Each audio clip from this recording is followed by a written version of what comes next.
Okay, let's talk about that feeling. That sucker punch when a partner's betrayal just hits you. Infidelity, addiction, secrets, whatever it is. It just knocks the wind out of you. It really does.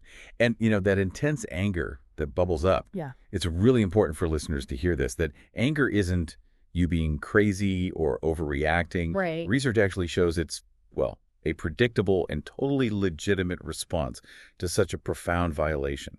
Some partners say it's stronger than any anger they've ever felt. Wow. So, okay, that's what we're diving into today, this anger, but specifically looking at it through the lens of betrayal trauma. Exactly. We want to kind of unpack where it comes from, what it looks like, because it's not always just shouting, right? Mm-hmm.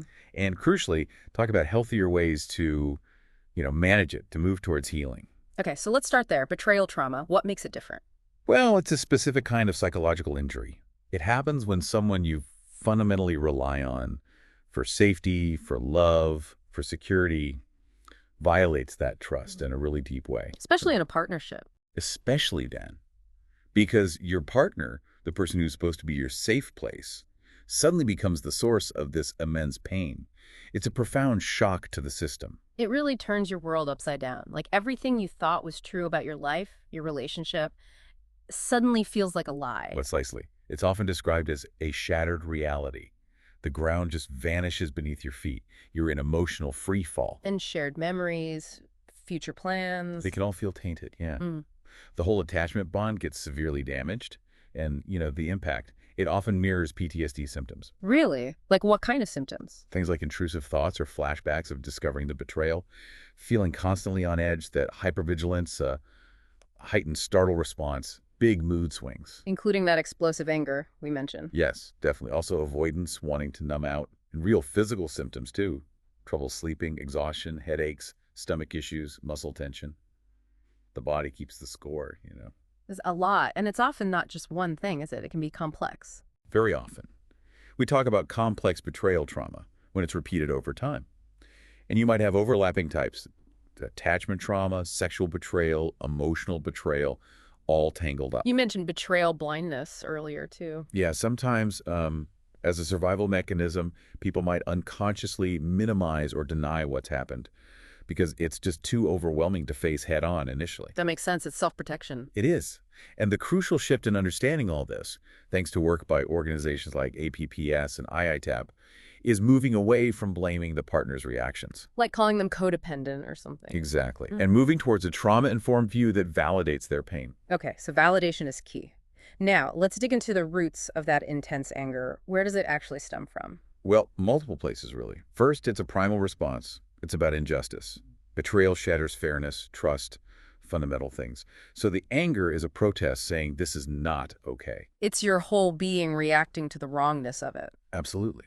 Then, often underneath that fire, there's immense loss and grief. Grief.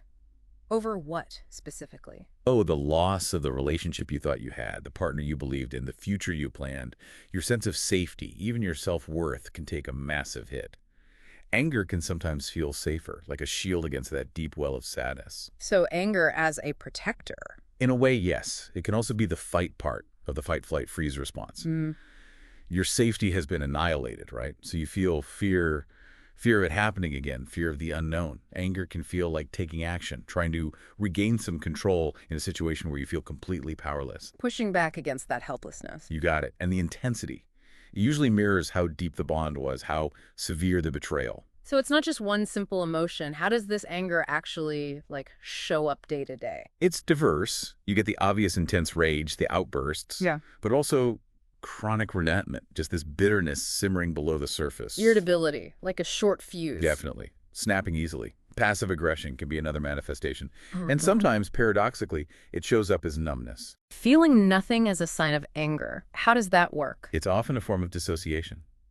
The feelings are so overwhelming, the system just kind of shuts down as a way to cope. So that emptiness or apathy can actually mask incredibly intense buried anger. Wow. And then you have the obsessive thoughts, replaying things over and over. And those physical symptoms we talked about, headaches, fatigue, tension.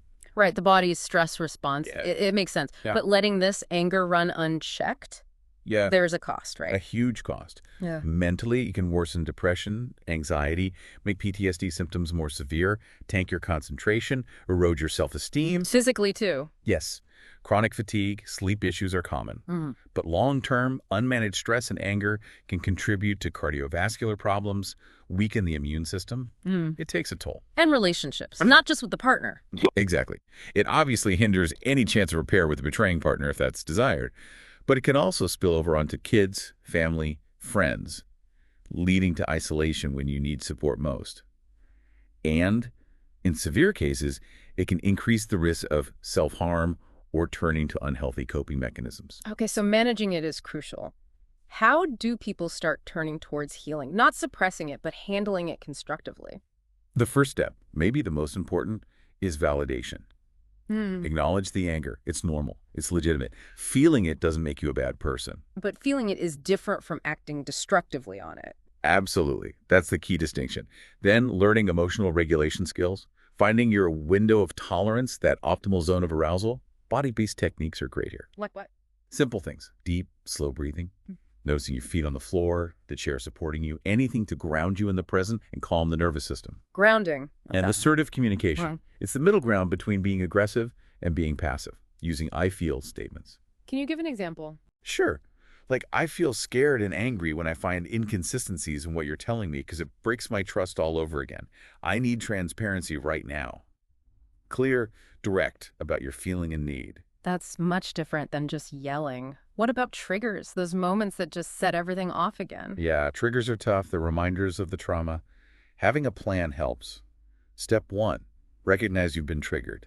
Step 2, pause. Take a breath. Step 3, validate your feeling. Okay, this is scary, angering. It makes sense.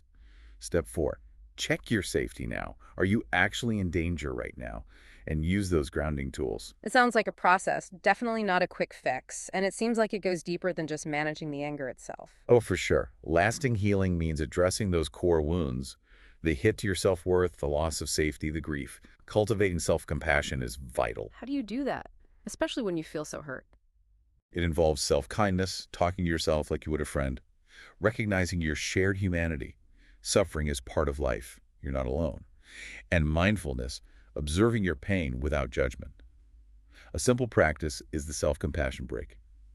Pause. Acknowledge this is a moment of suffering. Remind yourself suffering is part of life. And then offer yourself kindness. Maybe put a hand on your heart. That sounds gentle. It is. And setting boundaries is crucial too. They create safety and protect your well-being. They're about your needs, not controlling the other person, maybe limiting certain conversations, needing space, requiring transparency like we mentioned. And finally, honoring the grief. Yes. Allowing yourself to feel the sadness that's often hiding under the anger. Grief over all those losses we talked about, it's a necessary part of the journey. This is a lot to take in, but really helpful. It is complex. The main thing is that intense anger. It's understandable. It's a sign of the wound. But healing is possible. And getting help is important. Strongly recommended. Look for therapists trained specifically in betrayal trauma, CPTTs, CSATs, APS, trained professionals. Support groups can also be incredibly validating. So there is hope. Absolutely. It's a tough road, but you can navigate the pain, reclaim yourself, find resilience, and even renewed hope. Yeah. Definitely look into resources specifically for betrayed partners. Powerful stuff. Thank you for walking us through that.